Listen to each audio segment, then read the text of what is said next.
Australia की जो आप अभी बात कर रहे थे परफॉर्मेंस के हवाले से, तो मैं अभी यही पढ़ रहा था कि पिछले 4 में से सिर्फ एक वनडे जीते हैं 2025 में। तो वही आपकी वाली बात कि वो इसको इतना सीरियस नहीं ले रहे, वो अपने यंग लड़कों को ट्राई करते हैं।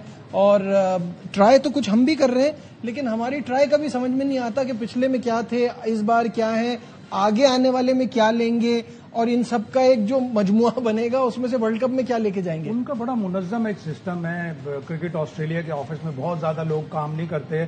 उनका एक हाई परफॉर्मेंस मैनेजर है। पहले पैट हावर्ड थे, फिर उसके बाद बेन ओलिवर आए, अब उनके यहाँ कोई ओलोंसो करके हैं जिनकी बड़ी क्रिटिसिज्म की स्टुअर्ट क्लार्क ने कि ये कहां से फर्स्ट क्लास क्रिकेटर आ गया। उसने क्रिकेट पढ़ी हुई है, वो हाई परफॉर्मेंस मैनेजर है। हालांकि फर्स्ट क्लास क्रिकेटर है, उसने कोई इंटरनेशनल क्रिकेट नहीं खेली, लेकिन वो एक एक प्लेयर का डाटा रखता है कि इस प्लेयर को किस तरह मैनेज करना है। उन्होंने अभी से सोच लिया कि अगली टेस्ट सीरीज में हम कैमरून ग्रीन को ओपनर लेके आएंगे ताकि कैमरून ग्रीन और बॉब वेबस्टर दोनों एक साथ एक टीम में खेल सके। उनकी सीरीज कब है? अगस्त में बांग्लादेश से जी। उन्होंने वर्ल्ड कप के लिए 2027 के लिए जो उनके 15 वनडे इंटरनेशनल हैं, अभी से तय कर लिया कि इन 15 वनडे इंटरनेशनल में 6 one day international each Cummins, Starc और हैजलवुड खेलेंगे। 15 में से कितने खेलेंगे? 6, ताकि उनका वर्कलोड मैनेज हो सके और वो अगले वर्ल्ड कप के लिए तैयार भी हो सके। उनको वो तीनों वर्ल्ड कप के लिए चाहिए, इसलिए कि वो टाइटल होल्डर होंगे। तो उनका सिस्टम बिल्कुल अलग है, हमारा सिस्टम बिल्कुल अलग है। हमें अपने सिस्टम बनाने के लिए सबसे पहले तो जरूरत है कि हम अपने इंटरनेशनल क्रिकेट डिपार्टमेंट में डिपार्टमेंट्स बनाएं कि एक टेस्ट का डिपार्टमेंट है, एक ओडीआई का डिपार्टमेंट है, एक T20 का, उसके अलग अलग हेड्स रखे हैं, उसके अलग अलग परफॉर्मेंस मैनेजर रखे हैं, प्लेयर्स का डाटा अवेलेबल हो। आप अभी से बहुत से लोग कह रहे हैं कि जी अली रजा को टेस्ट क्रिकेट में डाल दें, अली रजा को ओडीआई में डाल दें। वो सिर्फ अभी 4 ओवर्स का बच्चा है, अभी उसने सिर्फ 6 फर्स्ट क्लास मैच खेले हैं, वो भी 2 सीजन में है। 2 सीजन पहले उसका डेब्यू हुआ था। उससे ज्यादा अच्छे अगर रेड बॉल के लिए तैयार है तो उबैद शाह है। 2 सीजन में उसने 16 फर्स्ट क्लास मैच खेले, 70+ विकेट। लेकिन शाह की 14 फर्स्ट क्लास मैच है 4 मैचों में, वो भी इंजरी प्रोन है। तो आपको अपने प्लेयरों का अहाता करना पड़ेगा। लेकिन ये बातें क्यों होती हैं शाहिद साहब? ये बातें जब होती हैं जब जो टीम खेल रही है उनसे 4 नहीं हो रहे ना। प्रॉब्लम ये है कि जब नए लड़कों को लोग ये कहते हैं ना कि इनको डाल दें, डीप एंड में डाल दें पूल के, तो उसकी वजह यह है कि जब आप देखते हैं कि शाहीन शाह अफरीदी किस तरह की बॉलिंग कर रहे हैं टेस्ट में, जब आप देखते हैं कि हसन अली को आपने पिछले 2023 से लेके इस सीरीज से पहले तक 4 टेस्ट मैच खेले थे, 3 विकेटें थी, पीएसएल की परफॉर्मेंस पे आप ले गए, तो लोग तो कहेंगे ना इससे अच्छा अली रजा को भेज देते। हमारा सिलेक्शन का भी बड़ा मसला है और अभी बातें ही चल रही थी कि सिलेक्शन कमेटी में तजादात हैं, कुछ मुत्तफिक नहीं थे। मैंने चेक किया तो उन्होंने कहा नहीं एक ही जैसी बात थी और ज्यादातर इसमें माइक हैसन का जो है वो थोड़ा रोल ज्यादा है, रोल ज्यादा होता है कि वो कहते हैं शादाब खान जाहिर है माइक हैसन को पसंद भी है। 3 साल के बाद लेकिन उसका वनडे का 3 साल के बाद वनडे में आने का कोई रीजन तो हो। अब उसको अपना सिलेक्शन जस्टिफाई करना पड़ेगा।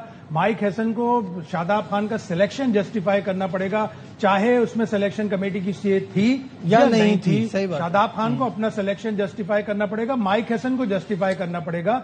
और फिर ये कि आपने एक प्लेयर को जो साद मसूद जिसने 38 बनाया, वो अच्छा क्रिकेटर भी, आपने उसको पुश बैक किया है, ठीक है, चलो ठीक है, वो यंगस्टर है, आ जाएगा। लेकिन आपने अगर किसी प्लेयर को सेलेक्ट किया तो अब उसको उसके ऊपर जिम्मेदारी है कि वो जस्टिफाई। मुझे यही तो समझ में नहीं आ रहा, उस वक्त शोर मच रहा था कि साद मसूद को मौका कैसे मिला, अब जब मिल गया, थोड़ा बहुत कर भी दिया, तो एक लॉन्गर रन में एक चांस तो मिलना चाहिए, आगे तो कंटिन्यू करते। जब दे रहे हैं तो दे क्यों रहे हैं, जब निकाल रहे हैं तो निकाल क्यों रहे हैं। जिस तरह हम बार बार कहते हैं ना कि एक जब सीरीज के लिए सेलेक्ट कर रहे हो तो खुदा के वास्ते पिछली सिलेक्शन को भी चेक कर लिया करें। बांग्लादेश की टेस्ट सीरीज के आपने लिए सिलेक्शन किया तो आप भूल गए कि आपका साउथ अफ्रीका के 2 टेस्ट मैचेस में reserve wicket keeper was Rohail Nazir. जब रोहेल नजीर को आपने उन 2 टेस्ट मैच में नहीं खिलाया तो उसका अगला चांस बांग्लादेश की सीरीज में, वहां कौन से आ गया, ऊपर से आ गया गाजी गौरी। उसकी रेड बॉल की परफॉर्मेंस अच्छी थी, लेकिन वो रेड बॉल की परफॉर्मेंस में पहले वनडे सीरीज में आया। तो अब इस तरह की होंगी चीजें तो फिर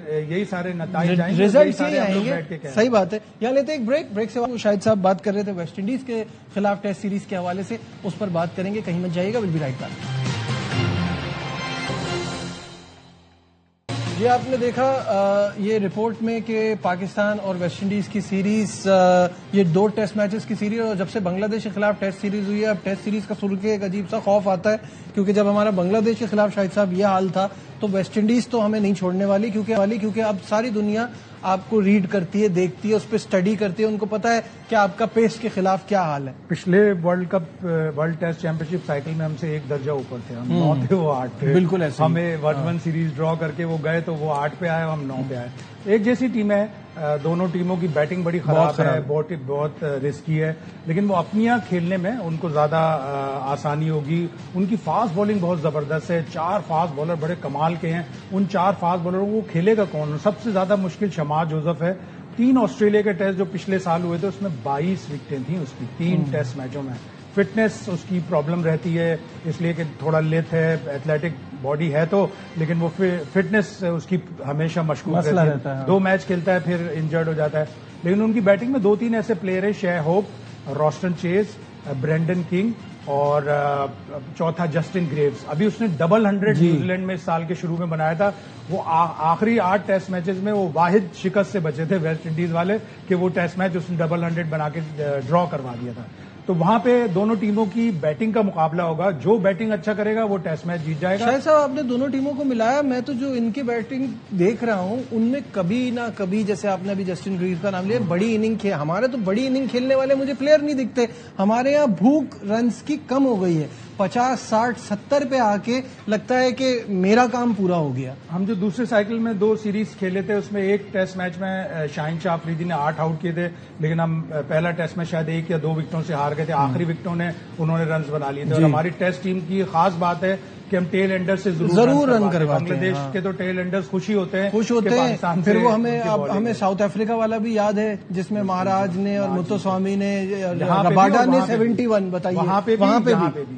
तो दोनों जगह हमारा टेल एंडर मसला बनता है। हमारी कप्तानी का प्रॉब्लम है, हमारी बैटिंग का प्रॉब्लम है, हमारी बॉलिंग का प्रॉब्लम है। तो वेस्ट इंडीज में जाके आप अगर थोड़ी सी भी अच्छी बैटिंग कर लेंगे उनके बॉलर्स के खिलाफ तो उनकी बैटिंग को आप आउट करने में ज्यादा आसानी महसूस करेंगे। ऑल्दो अगेन कि उनकी बिल्कुल ये दोनों वेन्यूज में से जो ब्रायन लारा क्रिकेट एकेडमी है तरूबा में, वहां पे कभी टेस्ट मैच नहीं हुआ। ये पहला टेस्ट मैच होगा पाकिस्तान का, तो नई जगह होगी, वेस्ट इंडीज के लिए भी नई जगह। ऑल्दो वहां पे वनडे खेले में, T20 खेले में, तो आप अगर पाकिस्तान की बैटिंग चल गई तो वहां कम से कम पाकिस्तान या तो सीरीज ड्रॉ कर लेगा या कम से कम पाकिस्तान अगर 1-1-0 भी जीत जाए तो बहुत बड़ी कामयाबी। मुझे एक बात समझ नहीं आ रही शाहिद साहब, ये WTC का जब से सिस्टम शुरू हुआ है तो अब इसका फायदा क्या है? जैसी हमने शुरुआत की है, हम बांग्लादेश से 2 मैचेस हार गए हैं, हमने स्लो ओवर रेट के लिए अपने 8 पॉइंट्स भी गवा दिए हैं, तो हमारा तो अभी टॉप 4 में जाना भी कोई मतलब एक दीवाने का ख्वाब ही लग रहा है। इस वक्त तो यही लग रहा है आगे कि का तो कोई आखिरी नंबरों पर फिनिश करेंगे।